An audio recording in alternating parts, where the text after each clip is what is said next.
Salve, salve amigos e alunos do NEAF, começando mais um Top Atualidades que hoje está assim de assunto. Eu peço desculpas aqui pelo NEAF da semana passada, porque eu aqui não comentei a morte do grande escritor, né, e prêmio Nobel da Paz, Gabriel Garcia Márquez, colombiano, que veio a falecer na semana passada. Então eu estou aqui pedindo desculpas, mas eu acredito que você entende, porque nós estamos aqui naquela correria e eu não tenho mais tempo de falar de outra coisa a não ser os assuntos da semana passada. Beleza? Vamos lá então.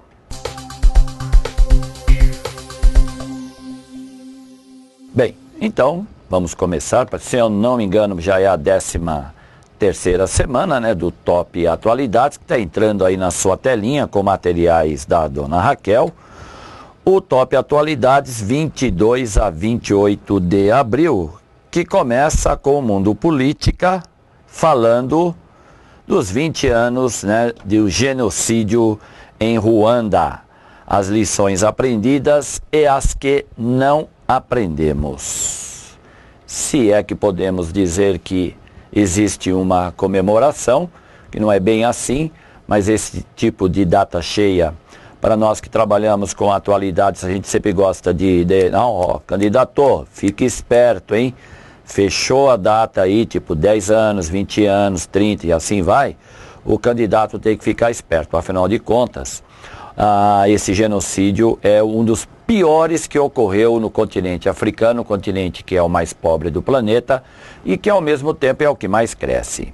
Então nós temos aí em Ruanda, aconteceu a comemoração oficial dos 20 anos do genocídio. Quando você tem aqui, candidato, eu vou até colocar aqui melhor para você, Tutsi e Hutu, são as duas facções, né, as duas etnias que praticamente moravam e moram até hoje em Ruanda, e o conflito foi entre Tutsi e Hutu, que provocou aí, no mínimo 800 mil mortes foram feitas, não é isso? Praticamente um genocídio, tanto que o secretário-geral da ONU, né, o Ban Ki-moon, que é o coreano do Sul, lembrou dessas lições trágicas e duras que foram aprendidas, mas que nem por todos os governos, porque ainda nós temos, em parte, em algumas regiões, um grande flagelo ainda ocorrendo. É o caso da Síria, né, onde você tem aí um grande contingente, se não milhares, mas quase milhões de pessoas se deslocando por causa do conflito. Então, a ONU sempre tenta trazer esse tipo de lembrança, que é para que isso não seja mais praticado. E você, candidato, que é um cara antenado e esperto, vai pegar essa minha dica aqui, né, a dica do NEAF, e vai fazer uma apuração melhor, que é sobre este genocídio que completou 20 anos lá em Ruanda, ok? Tá aqui um filme que eu quero indicar para você, que é Hotel Ruanda. Um filme muito triste, muito pesado, mas que faz com que você tenha, assim, de certa forma, meio que hollywoodiano, mas uma lembrança trágica do que aconteceu. Isso é apresentado pelo filme de uma forma meio crua e nua. As relações entre França e Ruanda estão meio azedadas, porque, como está escrito aí no texto para você, olha, vamos lá de novo, vamos destacar aqui, ó. A França anulou a deslocação da sua ministra da Justiça ao Ruanda para a cerimônia de evocação do genocídio em 94, depois de o presidente do país, o africano Paul Kagame, ter acusado as autoridades de Paris e a Bélgica, antiga potência colonial, de participação nos massacres em que há 20 anos, entre abril e julho, foram mortas cerca de 800 mil pessoas. Vale a pena lembrar que Ruanda era chamado o antigo Congo belga. Por isso que você tem aí, como eu vou mostrar novamente aqui para você, né, o nome do país aqui, a Bélgica. Ok? Mas, candidato, faça aquela pesquisa legalzinha, Procure saber melhor sobre este genocídio de Ruanda, que tem aí algum potencial para cair numa prova de atualidades, ok? O próximo assunto tem a ver com a gente aqui, os latinos. Após recorde de deportações, latinos ameaçam retirar seu apoio a Obama. Crescente e com forte influência, essa parcela da população tem um histórico de grande apoio ao presidente, que vale sempre a pena apenas lembrar que agora, na segunda eleição que Obama concorreu à sua reeleição, houve sim um forte apoio da classe latina ao presidente por causa das suas promessas em ser mais claro, mais objetivo com a questão daqueles latinos, dos imigrantes ilegais nos Estados Unidos, coisa que o senhor Obama não vem cumprindo com a sua promessa. Por isso a ameaça de retirada de apoio desta importante classe social que hoje existe nos Estados Unidos, aonde você tem aí por baixo, uma situação incrível, Eu vou até apontar um número aqui, olha, são quase 11 milhões de imigrantes sem papéis nos Estados Unidos. 11 milhões. É praticamente a população da capital de São Paulo espalhada pelos Estados Unidos de forma ilegal, aguardando uma situação mais clara e objetiva do governo Obama. Então, isso vai dar ainda muito o que falar, porque este ano, presta atenção aqui, candidato, este ano vai haver eleições legislativas nos Estados Unidos e Obama precisa muito reverter o quadro atual que ele tem político nos Estados Unidos, que é de minoria no Congresso americano. Obama precisa obter maioria, como ele obteve, pelo menos nos 2 primeiros anos da sua primeira gestão. Ele tinha sim maioria, depois ele perdeu, de lá para cá ele não conseguiu mais inverter esse quadro e este ano tem eleições para o legislativo nos Estados Unidos. Então é lógico que essa questão da possível retirada de apoio eleitoreiro da classe latina ao presidente americano vai trazer sim prejuízos a ele. O presidente da maior e mais antiga organização hispânica, não é ele que é o Janet Murguia, é ele que está chamando a atenção para que o caso da retirada de apoio do presidente Obama possa trazer consequências não boas para o atual presidente. Legal, candidato?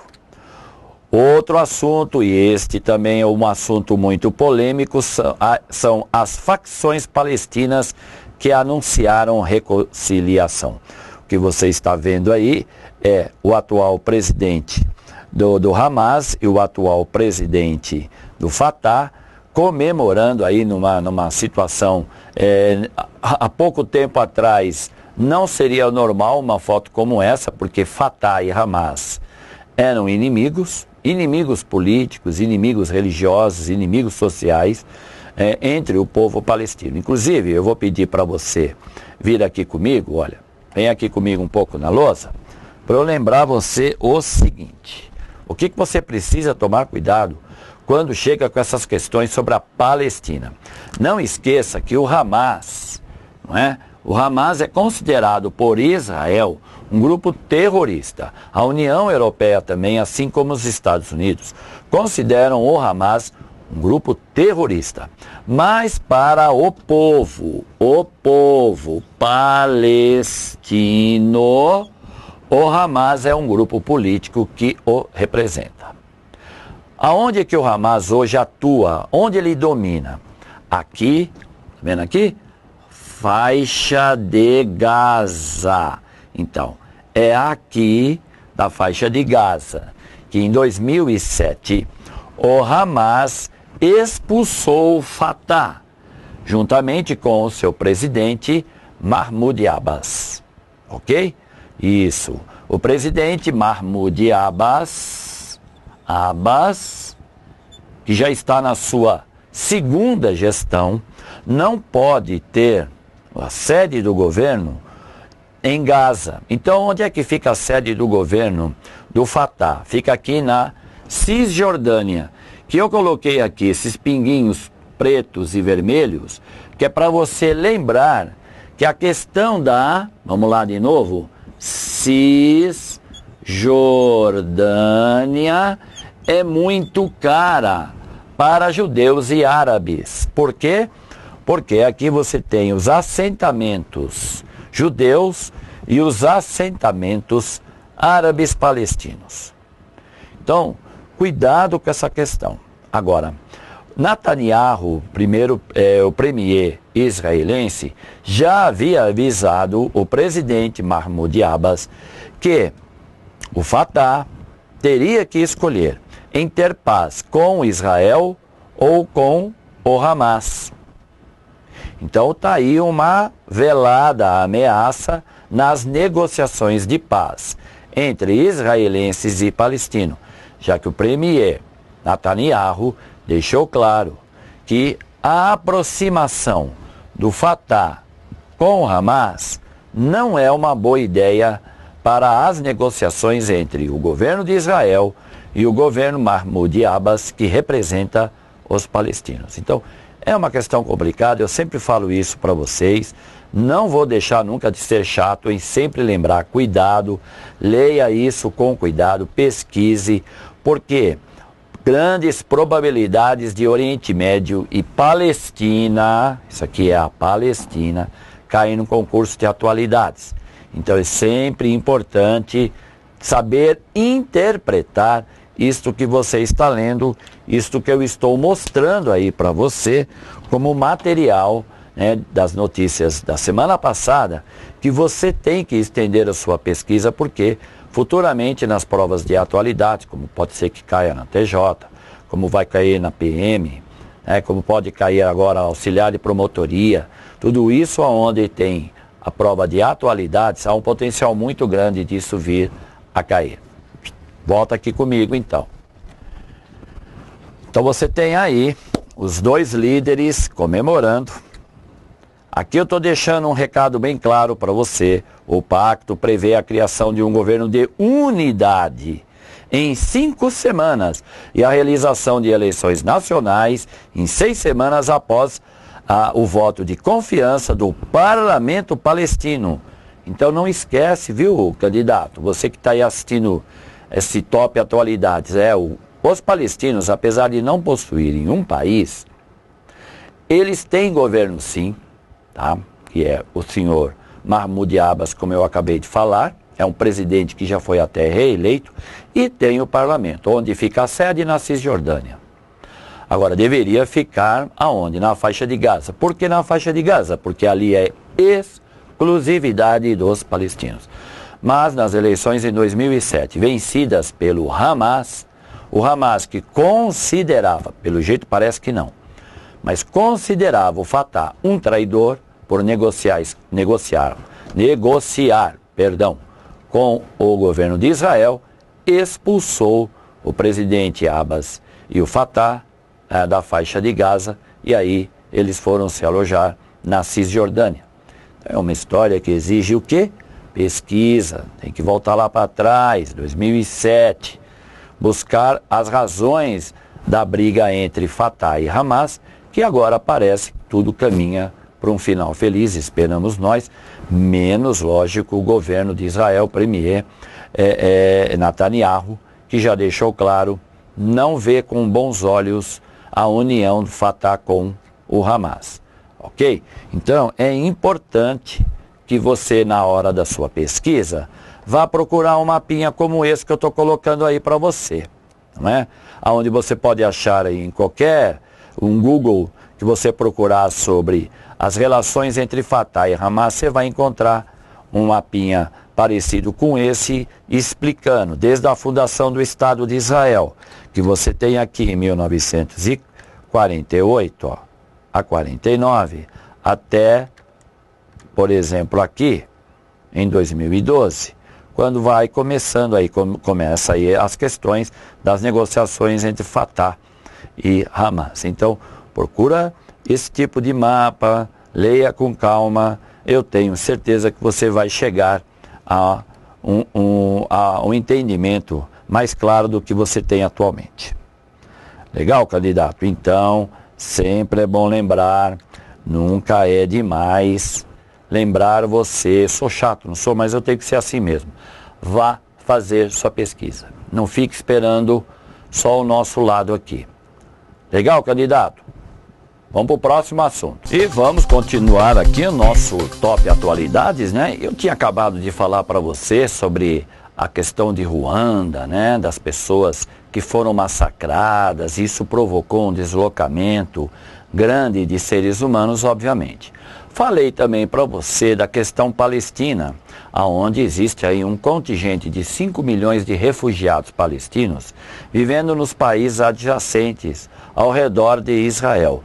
E agora, olha o assunto que eu trago aqui para você, né, que é Brasil Política, falando primeiramente da questão dos haitianos.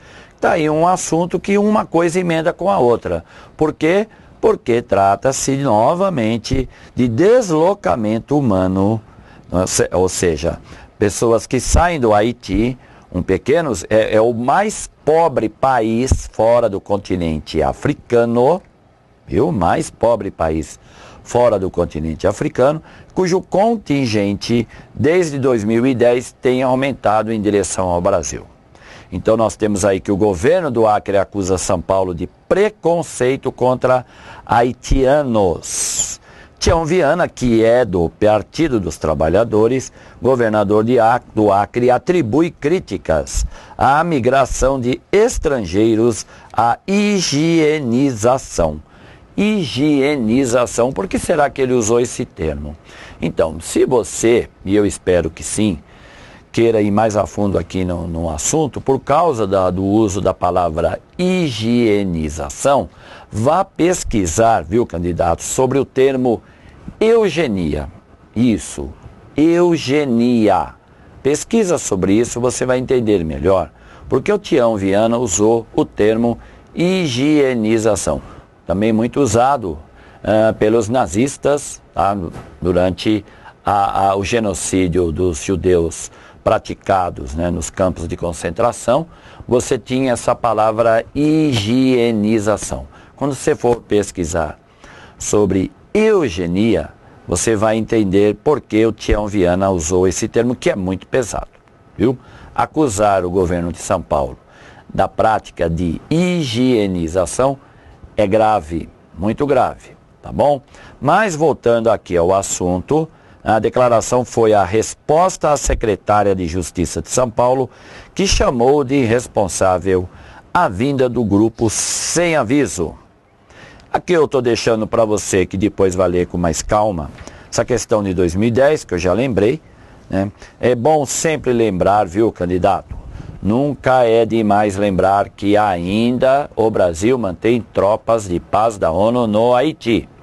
E que essa questão da imigração de haitianos que vem pelo, como eu estou colocando aqui, vamos colocar aqui para você ver melhor, ó. Você está vendo aí o mapa da América do Sul, a saída, qual é a rota em vermelho dos imigrantes que saem do Haiti e vêm de navio, atravessam o canal do Panamá, ali na América Central, entram pelo território peruano ou equatoriano e atravessam o Peru, através de coiotes, que existe esse termo lá agora também, entrando principalmente pelo estado do Acre. Então você tem aí depois o governo, ele tem que, há uma força-tarefa para emitir documentação, carteira de trabalho para esses haitianos, que são mandados aqui para São Paulo ou outros centros onde eles podem obter trabalho. Calcula-se que são mais de 20 mil haitianos que já entraram no Brasil, e este número tende a crescer. Outro detalhe que eu quero lembrar você aqui, candidato, ó, vou destacar aqui para você, é que este ano a CNBB, ela decretou que essa questão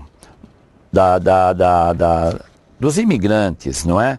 Essa questão do tráfico humano, quer dizer, a campanha da Fraternidade 2014, candidato, tem como tema fraternidade e tráfico humano. E quem determinou isso foi a CNBB.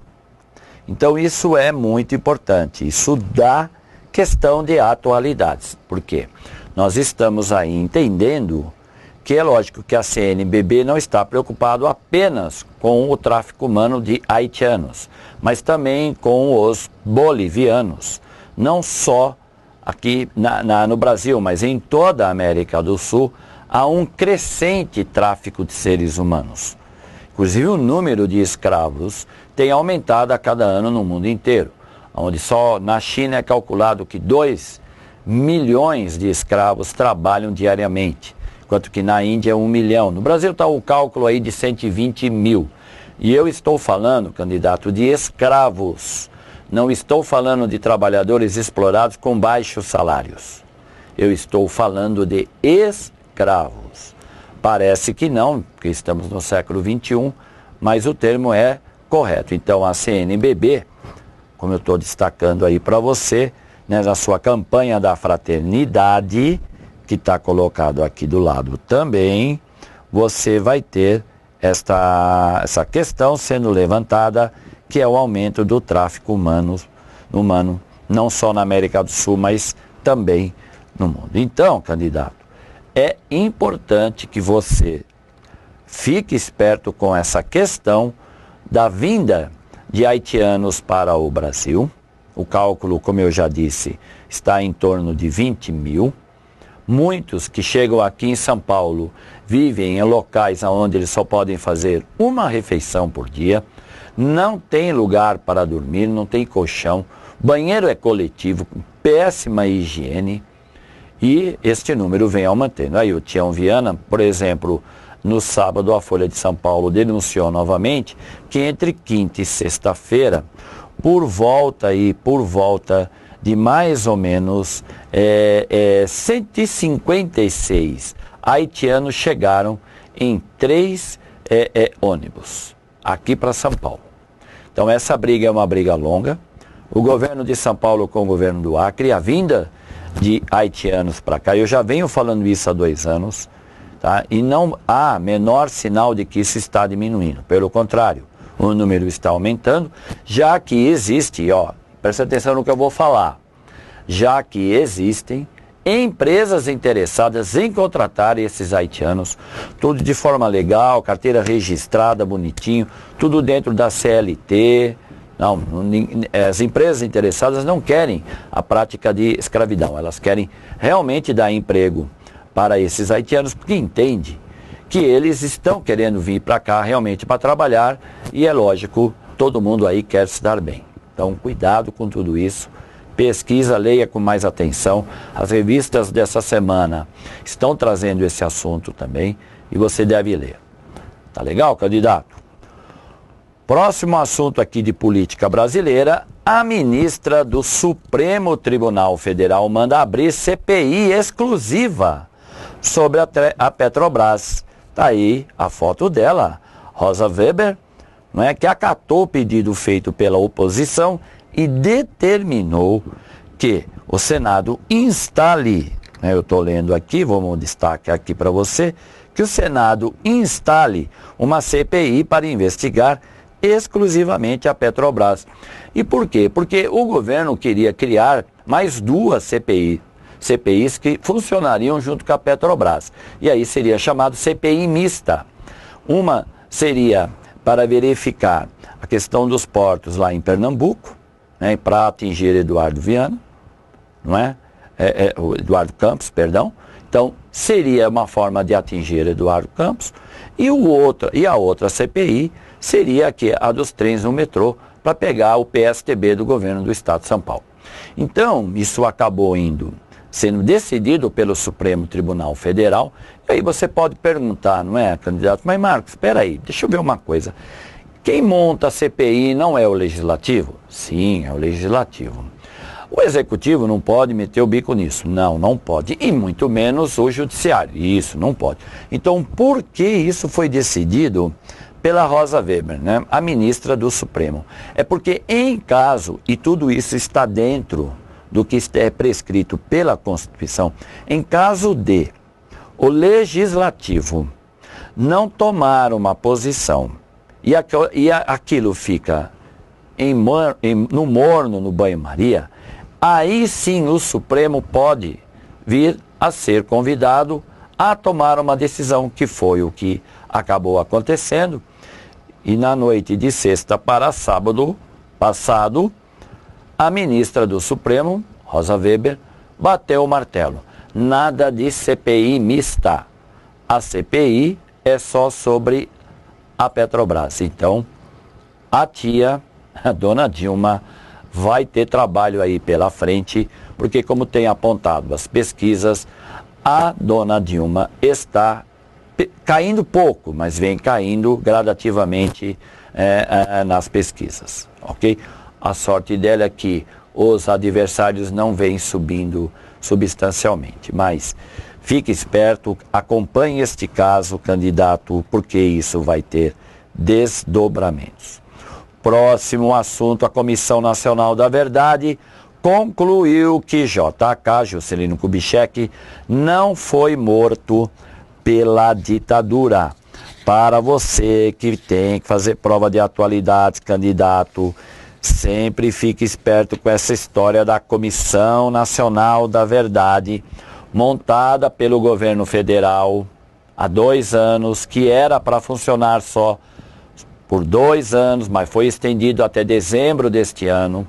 A Comissão Nacional da Verdade não pode acusar e não pode condenar ninguém, ela só apura os fatos, ela pesquisa, faz o levantamento documentado e depois encaminha isso à Justiça. Existe uma Comissão Nacional da Verdade municipal. Esta comissão estava desconfiando que JK havia sido assassinado. Aí a Comissão Nacional da Verdade, a principal, que funciona em conjunto nacional, ela bateu o martelo a semana passada, concluiu que a morte de JK foi sim acidental. Não se esquece, e aí, olha, presta atenção que eu vou falar de novo. Não se esqueça que JK é o 2º presidente analisado pela Comissão Nacional da Verdade.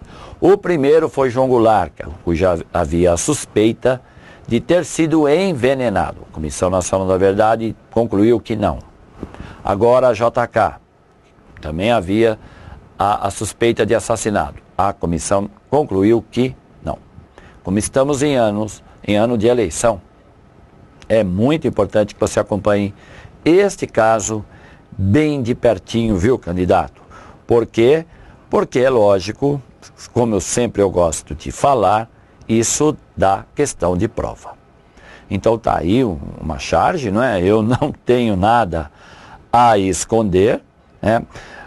Não há documentos, laudos e fotografia trazidos para a presente análise, como está sendo concluído no texto aí, que em geral é aquilo que você já deve estar sabendo, não existem provas de que JK foi assassinado. JK que morreu num acidente, quando estava se dirigindo ao Rio de Janeiro, no seu Opala, o motorista particular estava dirigindo, houve aí um abalroamento, um ônibus da Cometa bateu no carro, no Opala, o Opala atravessou a pista e bateu de frente com um caminhão que vinha levando um grande carregamento de gesso. Houve praticamente morte instantânea dos ocupantes do Opala, o motorista e o ex-presidente JK. E como isso ocorreu durante o regime militar, então havia sim a suspeita de que os militares estavam se livrando do ex-presidente JK. E por falar em se livrar, militar que admitiu tortura é morto no Rio de Janeiro. Paulo Malhães, lembra dele? Eu comentei aqui para você já num top. Então, que confessou que fez tortura na Casa dos Horrores, no Rio de Janeiro. Isso, esse senhor aí, que disse para a Comissão Nacional da Verdade: torturei sim, matei sim e não me arrependo, ok? Ele acabou sendo encontrado morto. Então há uma suspeita de que foi queima de arquivo. Mas como este é um caso que vai haver desdobramentos futuros, o que você tem que fazer? Não é, candidato? Isso mesmo. Acompanha de perto este caso. Grava bem o nome do Paulo Malhães, porque nós vamos ter que acabar falando dele aqui mais vezes. Legal, candidato? Então, sempre é bom a pesquisa. Outro assunto: o Congresso aprova a nova lei para a internet, Marco Civil da Internet, que também é chamado, né, Constituição da Internet, espécie de Constituição que determina direitos e deveres de empresas e usuários da UBIP.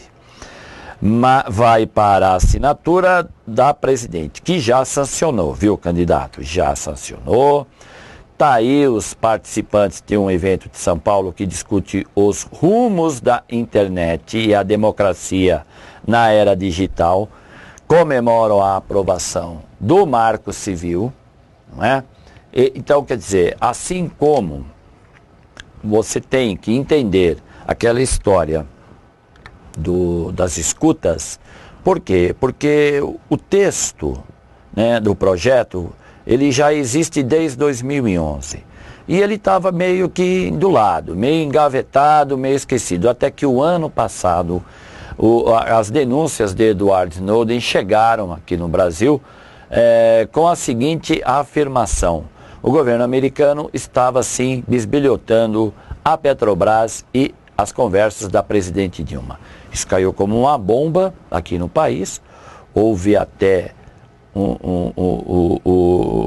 uma comissão para apurar esse fato, e isso acelerou, então, a aprovação do Marco Civil da Internet. Então, fique esperto, acompanhe isso de perto. Tá bom, candidato? Então, vamos para o próximo assunto?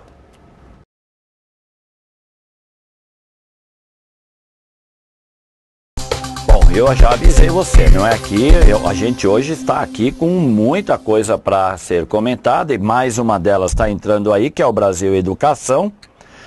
Lobby conservador retira a igualdade de gênero do Plano Nacional de Educação. Então você tem aí uma questão delicada, porque envolve questões religiosas com questões do Estado, onde no Brasil isso parece que não está muito claro, não é, candidato? O Brasil, como você deve saber, é um país laico. E num país laico, por exemplo, não deveria existir feriado religioso, mas existe. Num país laico, o casamento civil, o juiz de paz não deveria ter um símbolo religioso atrás dele, mas existe, né? Num país laico, os religiosos não deveriam interferir nas discussões e no trâmite de leis que o Congresso Nacional, que representa o país laico e seus eleitores, não deveria interferir, mas interfere. E a prova disso é isso que você está vendo. A maioria dos parlamentares presentes cedeu ao lobby dos pastores deputados Marco Feliciano, Marcos Rogério e o pastor Eurico. Engraçado, o candidato, que eles são pastores, mas são políticos e são pastores. É uma coisa meio estranha. Pois é, mas isso é o Brasil, tá? Aceitando retirar a diretriz que propõe a superação das desigualdades educacionais, com ênfase na promoção da igualdade racial, regional, de gênero e de orientação sexual. Nós sabemos, e isso não é, eu acredito que não é de novidade para ninguém, quando a gente sabe que a bancada evangélica, assim como a bancada católica, cai de pau com essas questões sobre questões sexuais, não é? A questão do aborto, a questão do casamento gay, ou união homoafetiva, como foi decidido pelo Supremo Tribunal Federal, a CNBB deixou uma carta ali escrevendo claramente que ela era contra essa questão da união homoafetiva, assim como a bancada evangélica também fez o mesmo. Então é importante que você acompanhe isso. Por quê? Porque isso pode cair em prova. Pode. Outro assunto aqui, para a gente fechar essa questão das bancadas, né, religiosas, é que há sim um grande interesse, por exemplo, da bancada evangélica aprovar a lei que obriga nas escolas públicas o ensino da religião. Então, aguarde, porque nós vamos ter mais emoções aí, ok?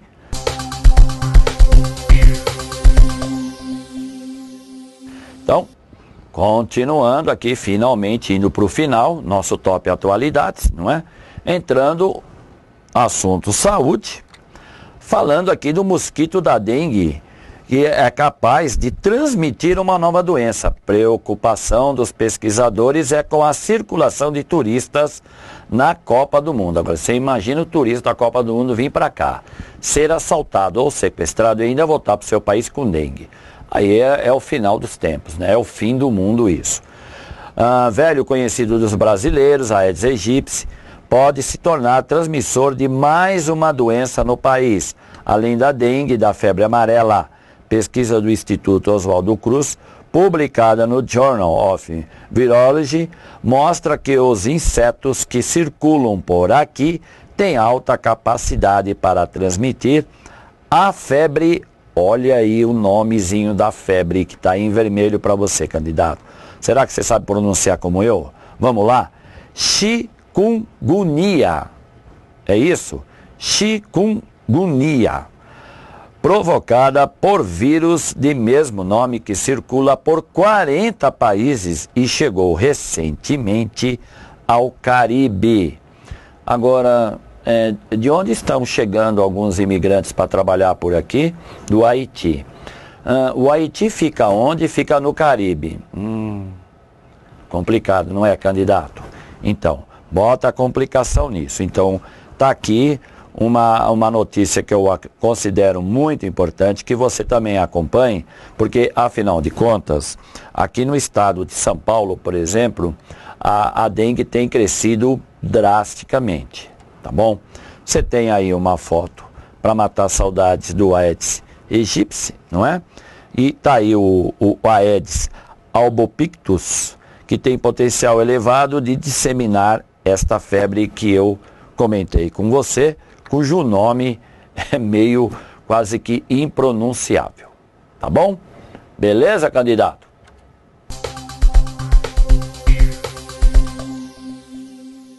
Ufa, bom, então finalmente eu estou aqui para me despedir de vocês desse mais um Top Atualidades de 22 a 28 de abril, que eu espero ter te agradado e ter ajudado você a orientar o seu trabalho de pesquisa para formar o teu arquivo de atualidades, tá bom?